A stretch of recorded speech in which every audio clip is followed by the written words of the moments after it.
Hi YouTube, it's Graxy. Welcome back to the channel. Hero Season 8 begins on September 12th, and with it, I'll be going through all of my build guides from Season 7 and updating them for Season 8. In today's video, we're going to be checking out my starter and progression guide for Frost Sunder Jotunn, which is a new slash reworked build for Season 8. I'll be going through all of the main information that you need to know to league start this character. That way you can get to early health, start farming, as well as give you some early progression ideas. That way you can push this build into the end game. Be sure to hit that like and subscribe button to keep up to date with all my future Hero Siege related news, content, and build guides. And let's get started. Real quick, couple disclaimers. This guide was created during the closed beta phase of Season 8. It's based on the content and mechanics that were available at that time. Item spawners were not available in Season 8's closed beta, so the progression guide is going to be based on build trends and theory crafting with the new and reworked items that are available in the endgame journal. So let's take a look at the build here, chat. Let me show you what it looks like. Frost Sunder, massively reworked, and unleashes a barrage of piercing icicles, dealing cold and physical damage, freezing on hit. Currently, there's two different forms of it that I enjoy. This is the first form of it. It plays a lot like Cold Multi-Shot, right, with explosions, which is really cool. The second variant of it, I can actually just press a hotkey for. It plays more like a Jotunn Plague Doctor that spins around you. It's kind of like a Cold Blade Vortex. Really interesting as well. You can actually shotgun with these projectiles. So if you stand right on top of a boss here or an enemy, all these projectiles will shotgun. Really fun skill, really fast. You do have a teleport. You do have some other ways of getting like cold break or frostbite, that sort of thing. And just overall, I think it's going to be a very fun and strong build going into Season 8. We are going to be playing this as the cold variant. This is a cold slash physical skill, so you could scale it with crit and go phys side and attack damage, or you could play the cold variant, which would make you basically like a pseudo caster. You're just using attacks to get the cold damage out. All right, so let's talk about what has changed for Frost Sunder specifically, and just some other things revolving the Jotunn in Season 8. So first things are first, swap freeze or freeze swap was reworked into Frost Sunder that unleashes those icicles. Permafrost has also been reworked. It now has a chance to explode when shattering frozen monsters, dealing damage in a large radius. So I can kind of show that to you real quick.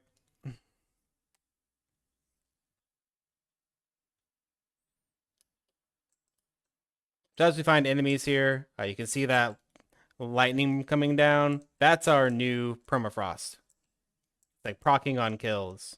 Does damage in an AoE. You can put more points into it to give it more area of effect, as well as it'll increase the proc chance. Really, really cool. The very, very flashy build, which I'm all for. Next, we have Glacial Armor. The resistances has been buffed from 5% to 14%.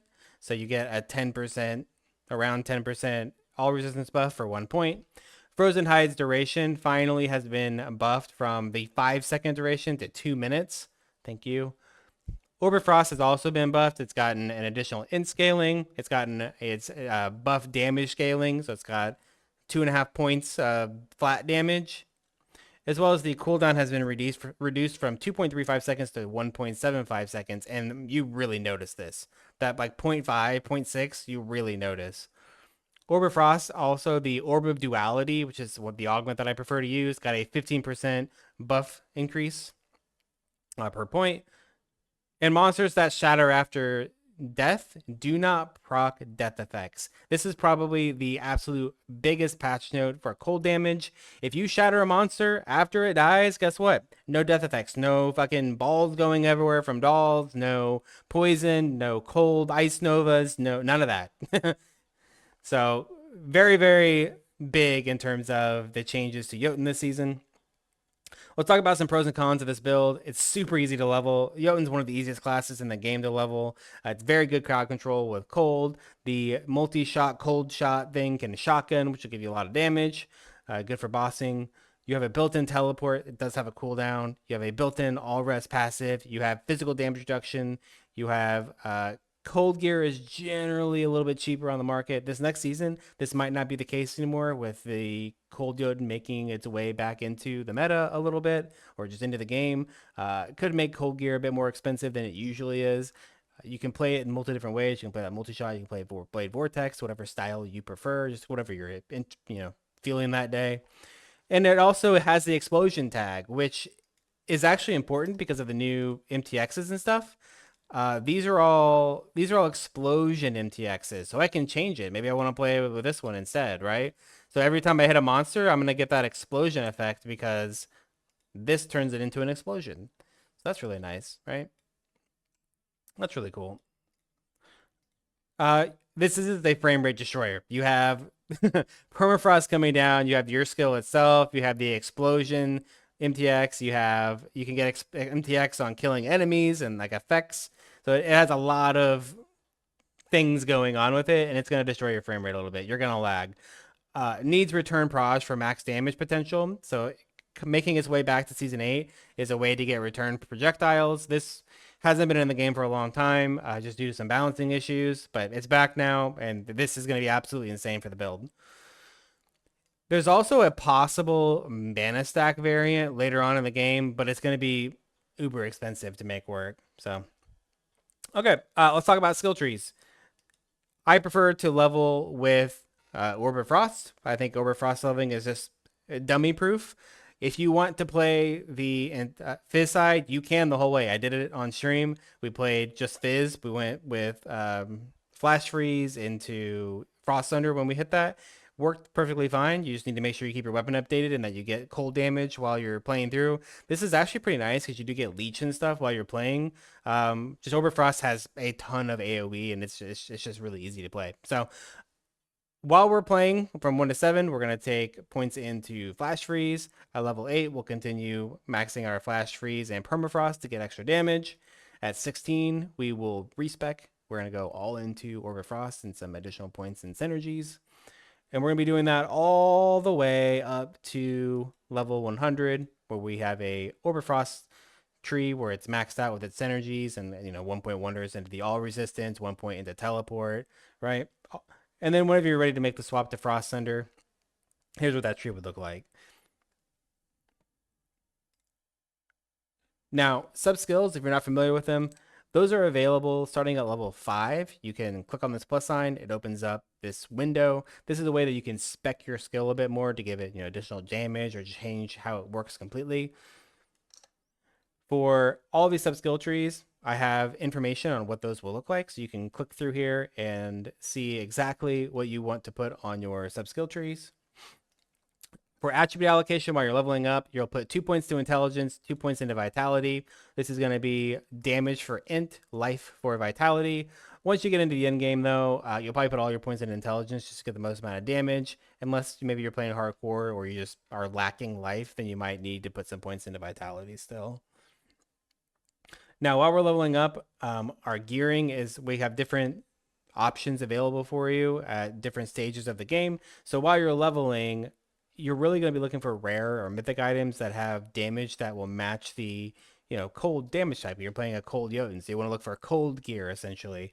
So on every single one of these item types, I've gone through and shown you affixes that you care about on those weapon types or those item types. So you can see we have cold skills, all skills, cold skill damage, cold percent damage or magic skill damage, that sort of thing that you would want to find on those gear pieces.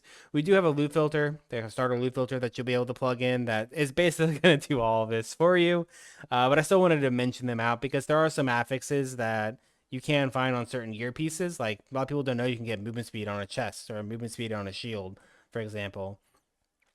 As well as I currently don't have these filled out completely, but I'm working on getting all of the leveling satanics put in here.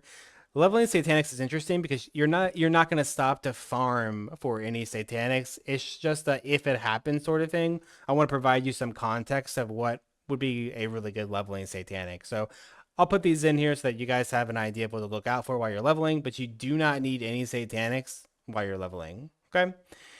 Now, gems are also super important while you're leveling. Gems can provide you with additional skill damage, right? For a cold skill, it is a sapphire, right? So it'll give you the same values here. It'll just be +4 to cold skill damage. Very important to give you a ton of damage while you're leveling up. So be sure you're socketing those sapphires into your gear while you're going through. You can also upgrade them. So if you have a bunch of lower tiered, like a bunch of chipped sapphires, you can go to the cube, upgrade them to get the next tier. So you can get flawed or regular ones, and you just get more damage that way as well. Once you hit level 100, there's no best in slot gear here. I have a ton of different options available for you in terms of what you would want to wear for weapons, shields, helmets, the whole shebang. The Ymir set is actually pretty damn good, right? I was kind of looking at this. Initially, I was like, it's kind of whatever. But it's actually pretty good. You get some conversion to cold skill damage, tons of life. You get mana on kill. The actual set gives you some juice. You get a ton of pen, 25% pen. Overall, not a bad set. You could just roll that on and probably get pretty far in just the set with a few other items.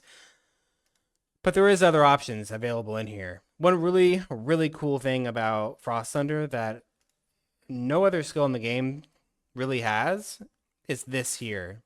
A portion of your cold damage can critically hit, right?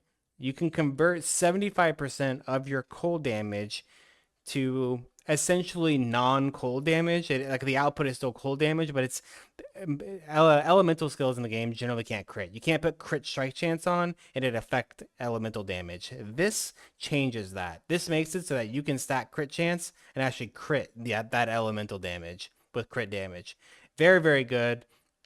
So we're actually going to be stacking crit on the build in order to get the most amount out of this conversion, right? So once you get through all of that, I do have progression gear available. This section is really just dedicated to giving you some options to extend beyond really that early hell, like hell 1, hell 2. If you really want to push the build and start moving it into mid game and end game, there's tons of options in here. Right, so for weapons, offhands, helmets, pretty much anything that will work for the build we have added to this section. However, we did remove all of the Inferno items out of the mid game. Inferno is much harder. I know that the wall to get to Inferno has been removed. It's a lot easier to go to Inferno, but it's harder to get there, right? The game's difficulty scaling has significantly changed. And Inferno, even if you do manage to get to Inferno, it is much harder to farm in Inferno. So we've moved all of the Inferno items to its own category as possible aspirational items that you might be able to get to. But they will not be in the progression guide just because it is harder to get that stuff. For relics, a lot of relics have been reworked, right? Make sure you get a globe. Cold globes will give you 10 skills at level 10. Absolutely insane. Orb of Ice will give you 30% pen. Also absolutely insane. So tons of damage potential ones. If you want to get some additional life, here's some relics for that, as well as there are some proc effects that will work for our build. While I was leveling up on the melee side of it, there was I actually ended up getting Death Scythe and Skull Axe. So I was able to proc Demon Form and Agility while I was leveling. It was crazy. So those are options, and then some additional utility stuff. For potions really didn't change too much in Season 8. There's a list of all the potions that you'll want, or the ones that will work for the build. Chest augments. I haven't been able to test a chest augment on the build specifically, but I would say Monstrosity is probably going to be... Monstrosity would probably be the best thing that you get right at the start, just because you don't have a ton of different sources of magic skill damage and cold skill damage yet. So this will probably give you the most upfront damage. But I feel like later on, having the most amount of attack speed and crit damage is going to be the best. So lethal tempo is probably what I'll be using later, or my first augment that I'll probably get lethal tempo. If you're having trouble getting attack speed on the build, lethal tempo would actually probably be better right at the start, just because you get a ton right up front. So that's another option. For mercenaries, they've completely overhauled mercenaries. They're very different. I didn't elect a specific mercenary to the build. I've just gone through and shown you what all three of them would look like, depending on which one you choose. They all have their pros and cons, as well as be sure you read this merc section here just to get an idea of what's going on with mercs. And then we went through and gave you a bunch of different item options depending on which merc you are using, right? So K would be the knight, A would be the archer, M would be the mage, and then all of their possible item options, right? This is a very, very magic find focused because most people are just going to want to make magic find mercs because until you can get some items and some different things going on, the mercs aren't really going to be like a damage option or provide you that crazy utility. They're really just going to be magic find Orobots. So the merc is very magic find focused in the guide. For hero levels, nothing's really changed for hero levels. If you don't know how hero levels work, be sure you go to the guide, click on this video. You'll learn all about them and the different strategies and things that you can do with the hero level tree. Same for glyphs, didn't really change much. I have a whole video talking about glyphs, how they work, where to get them, that whole shebang. For loot filters were completely reworked in Season 8. I do have loot filters available for starters, Nightmare, an early hell filter, and an endgame filter for all classes, all archetypes. You will have to make this filter yourself. I show you how to make it, but you will have to do it yourself, either like an hour before the season starts, when the season starts, or possibly in the beta, the open beta that's coming on the 5th. Definitely make your filter in the beta, save it. If it works for the new season, great. If not, come back to this section here, make your filter, take you 5 minutes. But all of that will be available in the guide that'll be available on the website. Okay. I won't have a direct import link. It'll just be a way for you to create your filters. And last but not least, we have helpful resources. I did put this in a separate document. This whole doc was getting too big. So click on this link if you need some additional information on progression tips, mining, questing, if you want to know damage formulas. Any of that stuff will also be available on the website and in its own doc for you guys to check out.